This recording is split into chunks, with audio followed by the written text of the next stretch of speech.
अस्सलाम वालेकुम। साक्षी खबर में आपका इस्तकबाल है। आज 10 शाबान है। सुर्खियों से पहले सुनते हैं हदीस शरीफ। बिस्मिल्लाहिर्रहमानिर्रहीम।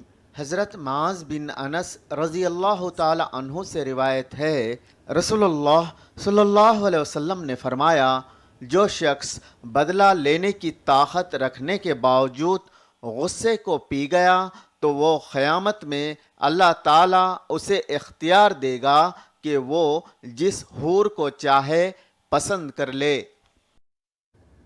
और अब सुर्खियां। 175 नशिस्तों पर कामयाबी के लिए अक़लियतें अपना किरदार अदा करें। अक़लियती अरकान आमिला के इजलास से एस रामाकृष्ण रेड्डी का खिताब। तेलुगु देशम का राज्यसभा से सफाया हो गया, अब लोकसभा और असेंबली से भी सफाया हो जाएगा। वाईवी सुब्बारेड्डी का बयान। बाबू कुप्पम से मुकाबला नहीं करेंगे, भुवनेश्वरी होंगी तेलुगु देशम की उम्मीदवार। भुवनेश्वरी का सनसनीखेज ऐलान। 6 गारंटियों पर तो अमल किया जाएगा, मगर बीजेपी के वादों का क्या हुआ? किशन रेड्डी को कोमट रेड्डी का सवाल।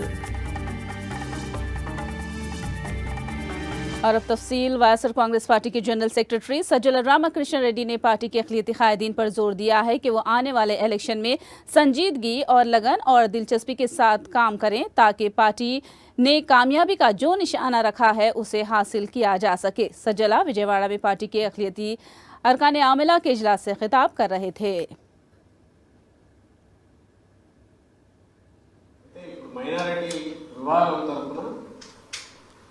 సాధికారకంగా మీరు పాల్గొనడానికి ఒక అవకాశం వచ్చింది.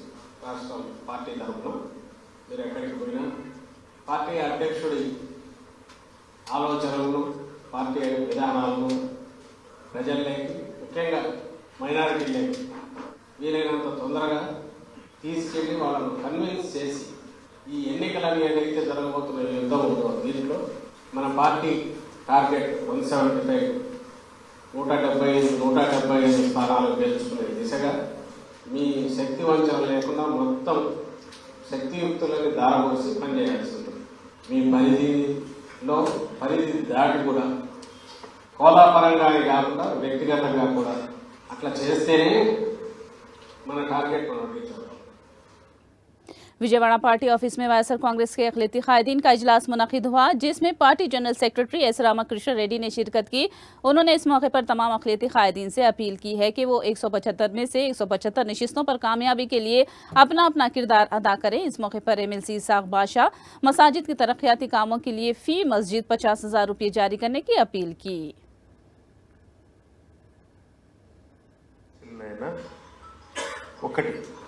మీ సూచనల మేరకు మేము మైనార్టీలందరం కలిసి ప్రతి మసీదు తిరిగి అక్కడ అందరినీ మేము కార్యోన్ముఖం చేయడం జరిగింది. మేము వైఎస్ఆర్సీపీ తరఫున ఏ రకంగా మనం మైనార్టీలకి ఎంత సహాయం చేశామనేది వివరం జరిగింది. అప్పుడు మేము ఆ మైనార్టీలకు ఆ మసీదులకు చెప్పేటప్పుడు మసీదులకు కావాల్సిన కొంత డెవలప్మెంట్ కోసం అని చెప్పేసి, చిన్న చిన్న మరమ్మతుల కోసం అని చెప్పేసి మేము అడగడం జరిగింది. సో ఈ పీరియడ్లోనే ఎలక్షన్ కోడ్ వచ్చే లోపలనే ఒక్కొక్క మసీదుకు మినిమం ఒక 50,000 రూపాయలన్నా మీరు ఇస్తే బాగుంటుందని చెప్పేసి ఒకటి మేము రిక్వెస్ట్ చేస్తూ ఉన్నాము. ఎందుకంటే ఇంతకుముందు గవర్నమెంట్లు మసీదులకు కేవలం చున్నానికి మెయింటెనెన్స్కు, అంటే వైట్ వాష్కు మెయింటెనెన్స్కు తప్ప 5,000 10,000 రూపాయలు తప్ప ఎప్పుడు ఇవ్వడం జరగలేదు. आंध्र प्रदेश से वायएसआर कांग्रेस पार्टी के 3 राज्यसभा अरकान इत्तेफाक़ी राय से मुंतखब हुए हैं और राज्यसभा से तेलुगु देशम का सफाया हो गया। राज्यसभा के 9 मुंतखब रुकन वाईवी सुब्बारेड्डी ने पेश क़यासी की कि तेलुगु देशम का लोकसभा और असेंबली से भी सफाया हो जाएगा। वाईवी सुब्बारेड्डी के अलावा गोलाबाबू, M रघुनाथ रेड्डी इत्तेफाक़ी राय से राज्यसभा के लिए मुंतखब हुए हैं। राज्यसभा की रुकनीत का सदाकतनामा हासिल करने के बाद वाईवी सुब्बारेड्डी ने मीडिया से बात की। तेलुगु देशम का लोकसभा और असेंबली से भी सफाया हो जाएगा। वाईवी सुब्बारेड्डी के अलावा गोलाबाबू और M रघुनाथ रेड्डी इत्तेफाक़ी राय से राज्यसभा के लिए मुंतखब हुए हैं। राज्यसभा की रुकनीत का सदाकतनामा हासिल करने के बाद वाईवी सुब्बारेड्डी ने मीडिया से बात की।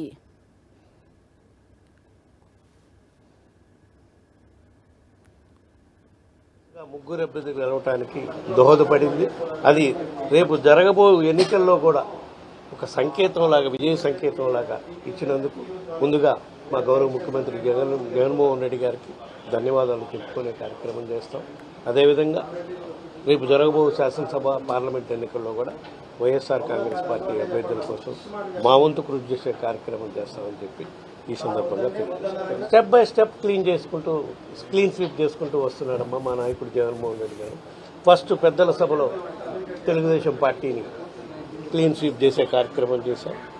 నెక్స్ట్ లోక్సభ, తర్వాత శాసనసభలో కూడా అంశాలుగా వాళ్ళని క్లీన్ స్వీప్ చేసే కార్యక్రమం మా గౌరవ ముఖ్యమంత్రి జగన్మోహన్ రెడ్డి గారు నాయకత్వంలో చేసేదానికి మా వంతు కృషి చేస్తామని. अनामया जिले में जगन हुकूमत की फलाही स्कीमत से कई खानदानों को फायदा हुआ। बेशतर मुस्लिम खानदानों ने भी जगन हुकूमत के अमकना, तालीम, सेहत समेत तमाम स्कीमत से फायदा उठाया है। अनामया जिले की मुस्लिम खवातीन ने वजीर आला जगन का शुक्रिया अदा किया और आवाम से अपील की है कि वो आने वाले असेंबली इलेक्शन में भी वाईएसआर कांग्रेस पार्टी को कामयाब बनाने और जगन मोहन रेड्डी को दोबारा वजीर आला बनाने पर जोर दिया है। जगन मोहन रेड्डी साहब जो आए हैं तो इनके लिए हम शुक्रगुजार हैं, क्योंकि हर वो गरीब के घर में कुछ ना कुछ मिल चुका है। जैसे कि अम्मावड़ी है, जैसे कि राशन कार्ड है, जैसे कि कुछ भी मिला है, लेकिन मिला है। हर घर में मैं भी जा रही हूँ पूछने के लिए, हर घर खुशहाल रह रहा है। सो अब मुझे भी वंडर महिला का राशन कार्ड आया है और जो क्या कहते हैं वो अपना जो हॉस्पिटल कार्ड ये आया है, और जो घर का पट्टा दिए हैं, घर की ज़मीन दिखा चुके हैं, और मैं इंशाल्लाह जल्द से जल्द घर बांध लूँगी। और ये है कि हर घर में खुशहाली है, हर वो गरीब के घर में खुशहाली है। अब दोबारा से वही सीएम हो जाए। सब लोगों से गुजारिश है कि तमाम लोग दुआ करें, याद रखें, ख्याल रखें, हर वो गरीब जी सके और भी गरीब लोग जी सकते हैं, और उनके अधूरे काम। नारा भुवनेश्वरी ने सनसनीखेज बयान दिया है। कुप्पम में चंद्रबाबू नायडू की जानिब से मुकाबला न करने का ऐलान किया। उन्होंने कहा कि वो खुद कुप्पम से मुकाबला करेंगी। 35 साल खिदमत के बाद बाबू को आराम देने का वक्त आ गया है। भुवनेश्वरी के बयान से मालूम होता है कि बाबू ने हार के डर से मुकाबला न करने का फैसला किया है। నాయుడు గారు 35 ఏళ్ళ నుంచి మీరు ఆ నమ్మకంతో ఆయన ఎమ్మెల్యేగా చేశారు, అవునా కాదా? ఇప్పుడు నాకు ఒక కోరిక కలిగింది, ఆయన్ని కొంచెం రెస్ట్ తీసుకోమని నేను నుంచుందాం అనుకుంటున్నాను. సో ఎవరికి చంద్రబాబు నాయుడు గారు కావాలో చేతులెత్తండి. అదే అందరు చేతులెత్తండి. నేను నాకు ఇద్దరు కుదరదు కదమ్మా, ఎవరన్నా ఒకలే చెప్పాలి. अनंतपुर के तेलुगुदेशम के साबिक एमएलए प्रभाकर चौधरी को तल्ख तजुर्बे का सामना हुआ है। इंतखाबी मुहिम चलाने गए प्रभाकर पर एक खातून बरहम हो गई।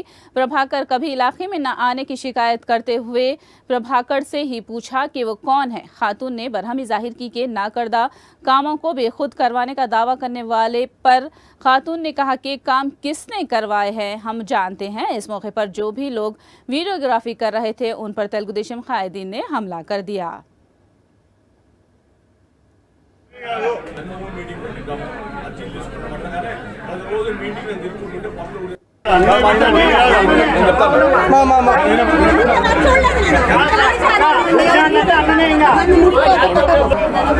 నేను ఎమ్మెల్యేగా చేస్తాను కదా, నేను రోజు తిరుగుతుంటే పనులు ఒకటి చేస్తాను కదా.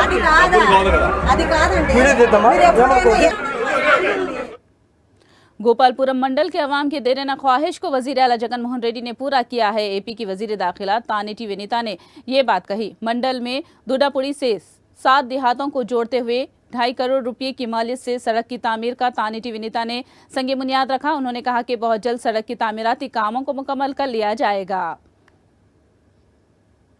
కొద్ది రోజులుగా డ్యామేజ్ అయిపోయి ఉండడంతో ఈ రోజున మన గౌరవ ముఖ్యమంత్రి వర్యులు జగన్మోహన్ రెడ్డి గారు ఇక్కడికి ఈ రోడ్డు వేయడానికి శాంక్షన్స్ ఇవ్వడం జరిగింది. 2.5 కోట్లు ఇక్కడ ఇవ్వడం జరిగింది. మరి ఆ నిధులతో ఈ రోజున ఈ రోడ్డుకి శంకుస్థాపన చేయడం జరిగింది.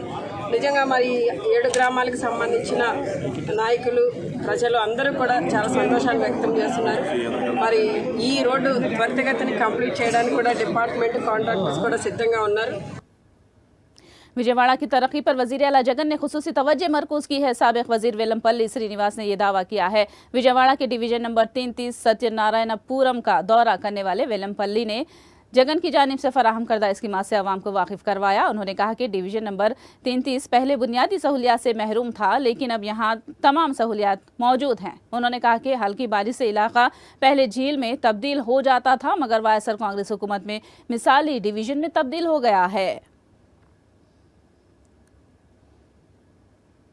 అరాకొర సౌకర్యంతో ఉండే డివిజన్ని అన్నీ కూడా సిమెంట్ రోడ్లు వేసి ప్రతి చిన్న రోడ్డు కూడా సిమెంట్ రోడ్లు వేయడం, అండర్గ్రౌండ్ డ్రైనేజ్ పెట్టడం, అభివృద్ధి అనేది సర్వేగంగా చేయించే వ్యక్తి మా కార్పొరేటర్ పూర్తి గారు. ముఖ్యమంత్రి గారు ఏదైతే విజయవాడ నగరం అభివృద్ధి చెందాలని చెప్పి ఆకాంక్షించారో ఆ ఆకాంక్షలను పూర్తిగా నెరవేర్చే విధంగా ఈ డివిజన్ని చక్కగా అభివృద్ధి చేసే ప్రతి రోడ్డు కూడా సిమెంట్ రోడ్లే ఉన్నాయి. ఇద్దరు గతంలో చిన్న చిన్న రోడ్లన్నీ కూడా చిన్నపాటి వర్షం వస్తే పూర్తిగా రోడ్లు అంతా కూడా వాటర్తో నిండిపోయి ఇవన్నీ కూడా సిమెంట్ రోడ్లు వేశారు. ప్రజలంతా కూడా సంతోషంగా ఉన్నారు. ఎందుకంటే రోడ్లన్నీ మాకు బాగుపడ్డాయి. సంక్షేమ పథకాలు వస్తున్నాయి. ఒక్కొక్కరింట్లో 3-4 సంక్షేమ పథకాలు వస్తాయి. వాళ్ళంతా వాళ్ళే చెప్పడం చాలా సంతోషంగా ఉంది. ఇళ్ల స్థలాలు వచ్చినాయి అందరికీ కూడా. అందరూ కూడా తప్పకుండా ఈసారి మళ్ళీ మాకు జగన్మోహన్ రెడ్డి గారు ముఖ్యమంత్రి కావాలి, జగన్మోహన్ రెడ్డి గారు ముఖ్యమంత్రి అయితేనే మాకు మళ్ళీ సంక్షేమ పథకాలు ఉంటాయి, అభివృద్ధి జరుగుతుందని చెప్పని ప్రతి ఒక్కరు కూడా ఆశీర్వదిస్తూ తప్పకుండా మేము జగనానికి ఓటేస్తామని చెప్పని చెప్తుంటే చాలా సంతోషంగా ఉంది. తప్పకుండా ఈ డివిజన్లో మంచి మెజార్టీతోనే ఈ డివిజన్ ముందుకెళ్తుందని చెప్పని కూడా తెలియపరచుకుంటే ఈరోజు ఈ కార్యక్రమం చేసిన అందరికీ కూడా నా హృదయపూర్వక నమస్కారం తెలియపరచుకుంటున్నాను. किशन रेड्डी ने दावा किया कि तेलंगाना में बीजेपी लोकसभा की ज्यादा से ज्यादा सीटों पर कामयाबी हासिल करेगी। उन्होंने बीआरएस के साथ इत्तेहाद के इम्कान को मुस्तरद कर दिया। किशन रेड्डी ने तंज किया कि अवैसी, केसीआर और राहुल मोदी की कामयाबी को रोक नहीं सकते। వాళ్ళ ప్రధానమంత్రి అభ్యర్థి ఎవరో తెలియదు. వాళ్ళు ఉండేటువంటి అధికారంలో 3 రాష్ట్రాలు, ఒకటి హిమాచల్ ప్రదేశ్, ఒకటి తెలంగాణ, కర్ణాటక. హిమాచల్ ప్రదేశ్ లో 4 సీట్లు బీజేపీ గెలవబోతాం. అధికారంలో ఉన్నటువంటి హిమాచల్ ప్రదేశ్ లో కూడా 1 సీటు ఈరోజు కాంగ్రెస్ పార్టీకి రాదు. అధికారంలో ఉన్నటువంటి కర్ణాటకలో కూడా 25 సీట్లు బీజేపీ గెలవబోతాం.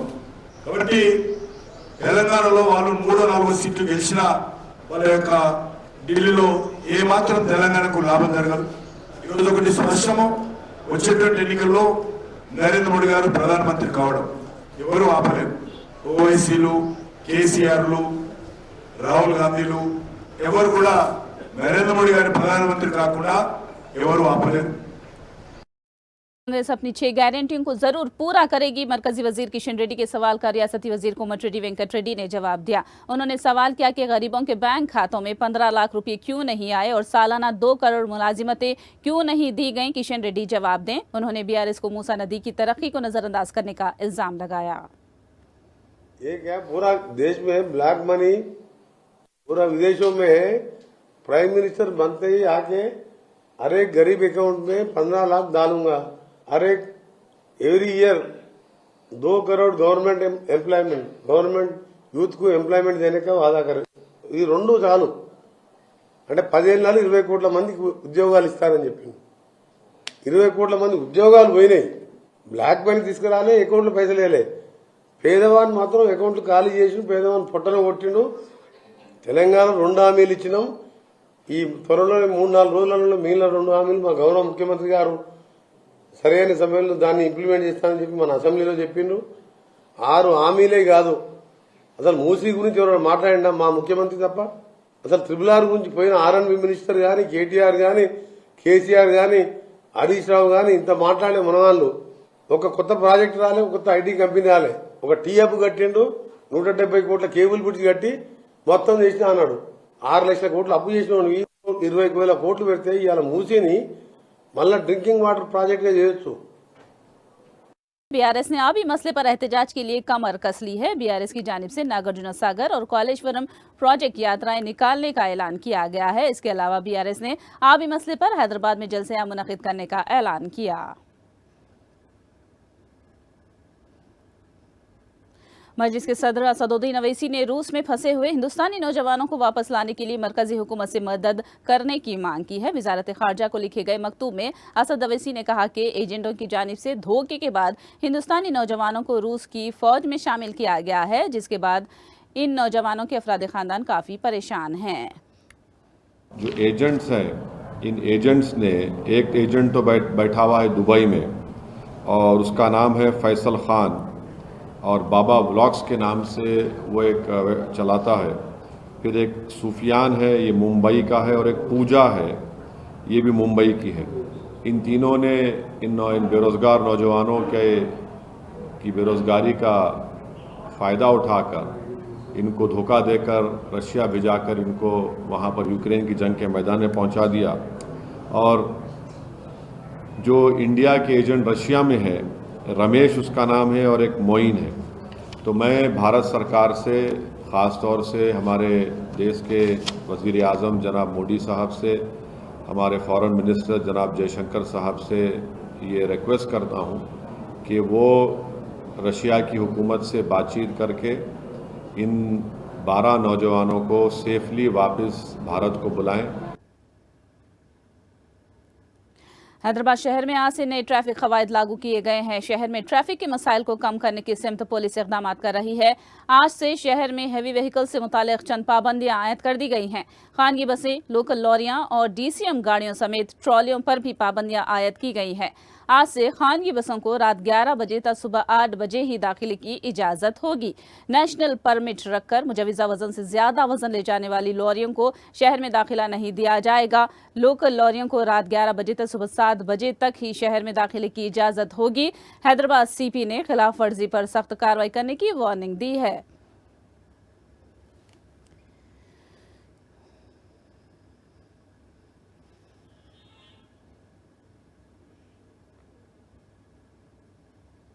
वज़ीर आला रेवंत रेड्डी पर BRS MLC कविता ने ट्वीट के जरिए बरहमी का इजहार किया है। उन्होंने इल्जाम लगाया कि रेवंत रेड्डी खवातीन के लिए नाकाबिल तलाफी नुकसान कर रहे हैं। उन्होंने कहा कि हाल ही में जारी करदा ग्रुप 1 नोटिफिकेशन के बगैर मुतवाज़ी तर्ज पर रिजर्वेशन पर अमल कर रहे हैं, जिससे BC SC ST और खवातीन को रोजगार के मौक़े से महरूम होने का अंदेशा है। उन्होंने सवाल किया कि बगैर किसी रोस्टर के क्या रेवंत रेड्डी खवातीन को 33% रिजर्वेशन फराहम कर सकते हैं। कविता ने सवाल किया कि 546 ग्रुप 1 की जायदादों में कितनी जायदादें खवातीन के लिए मुख्तस हैं, वाज़े करें।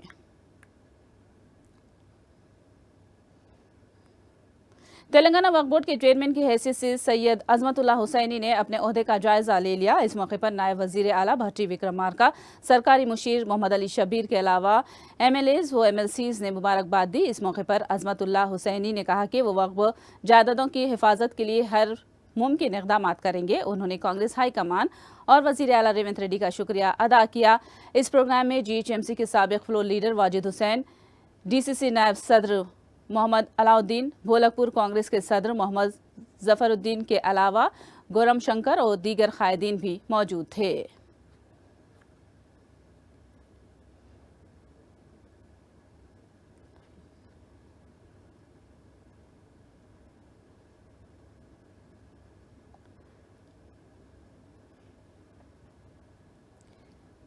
मरकजी हुकूमत से बातचीत की नाकामी के बाद किसानों ने चलो दहली एहतजाज का ऐलान कर दिया है। इसी दौरान पंजाब हरियाणा सरहद के करीब वाक़े शंभू सरहद के पास पुलिस ने रुकावटों को अबूर करने वाले अफराद पर आंसू गैस का इस्तेमाल करके उन्हें मुंतशिर करने की कोशिश की।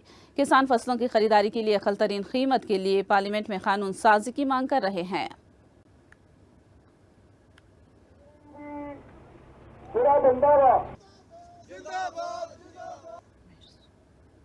आके परिस्थितियों को संभालना चाहिए और हमारी मांगे मान लेनी चाहिए। 1.5-2 लाख करोड़ रुपया ज्यादा बड़ी रकम नहीं है। इसके ऊपर 60% किसान निर्भर कर रहे हैं।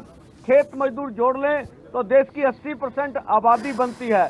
तो हमारी पूरा प्रयास है कि पीसफुली रहेंगे, अथवा अगर केंद्र को ऐसा लगता है अभी मांग मानने में कोई उसे दुचित्ती आ रही है, तो हम कहते हैं प्रधानमंत्री जी, संविधान की रक्षा करना आपका दायित्व है। आप संविधान की रक्षा कीजिए। हमें पीसफुली प्रोटेस्ट करने के लिए ये नाका खोल के दिल्ली जाने का इजाजत दे दीजिए। ये संविधानिक हक है देश के किसान मजदूर का।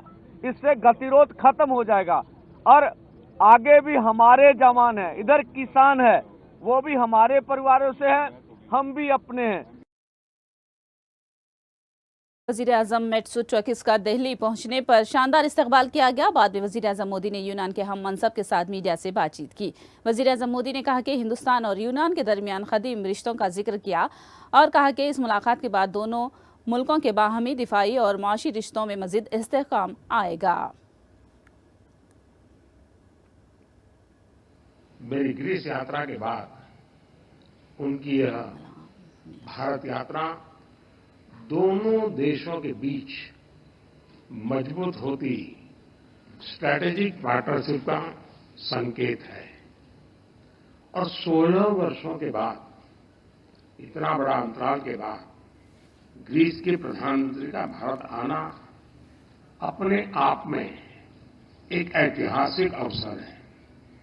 फ्रेंड्स, हमारी आज की चर्चाएं बहुत ही सार्थक और उपयोगी रही। यह प्रसन्नता का विषय है कि हम 2030 तक द्विपक्षीय व्यापार को 2 गुना करने के लक्ष्य की ओर तेजी से अग्रसर है।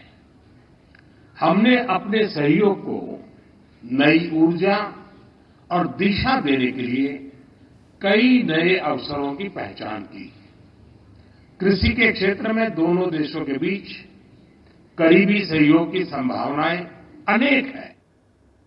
विशाखापट्टनम के साहिल पर इंडियन नेवी के मुख्तलिफ मशक़ें हो रही हैं। इन मशक़ों का उन्वान मिलन 2024 है। इन मशक़ों में बहरिया के जवान एडवेंचर समेत मुख्तलिफ करतबबाजी, कमांडोज ऑपरेशन और दम बखुद करने वाले मुजाहिरे पेश करके दाद हासिल कर रहे हैं। 27 फरवरी तक ये प्रोग्राम्स जारी रहेंगे।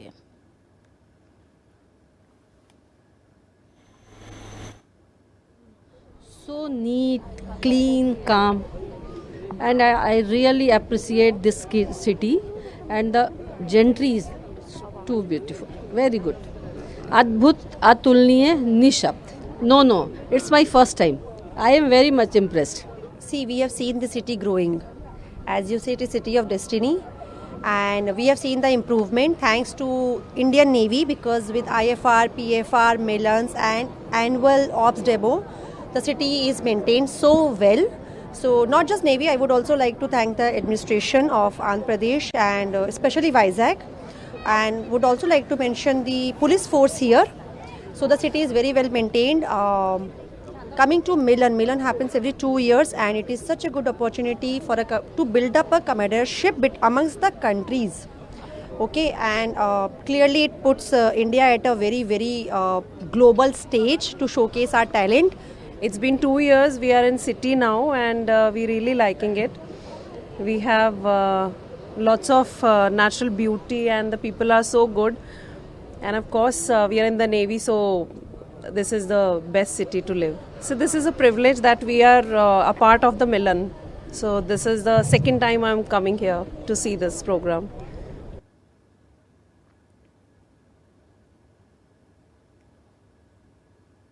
आखिर में सुर्खियां एक बार फिर। 175 नशिस्तों पर कामयाबी के लिए अक़लियतें अपना किरदार अदा करें। अक़लियती अराकीन आमिला इजलास से एस रामाकृष्ण रेड्डी का खिताब। तेलुगु देशम का राज्यसभा से सफाया हो गया, अब लोकसभा और असेंबली से भी सफाया हो जाएगा। वाईवी सुब्बारेड्डी का बयान। बाबू कुप्पम से मुकाबला नहीं करेंगे, भुवनेश्वरी होंगी तेलुगु देशम की उम्मीदवार। भुवनेश्वरी का सनसनीखेज ऐलान।